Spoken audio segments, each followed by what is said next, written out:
శ్రీకృష్ణుడు బాలుణ్ణి పరీక్షిత్తు ఇక నీకు భయం లేదు ఆయుష్ ప్రసాదిస్తున్నాను అన్నాడు. అనగానే ఒక్కసారి పిల్లవాడు కాళ్ళు చేతులు ఆడిస్తూ కేరింతలు పెట్టాడు. ఉత్తర ఆనందానికి అవధులు లేవు. వెంటనే బిడ్డను పొదిగి పట్టుకుని కృష్ణుని పాదాల మీద పడిపోయింది. నెల రోజుల తర్వాత బంగారు బండ్లతో పాండవులు తిరిగి వచ్చారు.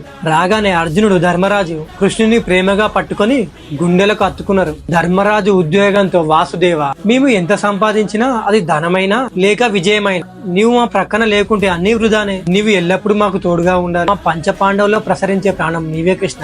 నీవు లేకపోతే మేము లేనట్టే.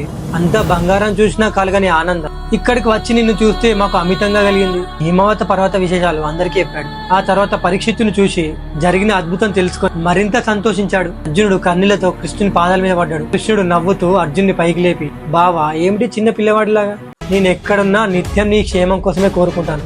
అశ్వమేధ యాగాన్ని నిర్భయంగా సంతోషంగా మొదలు పెట్టండి అని అన్నాడు.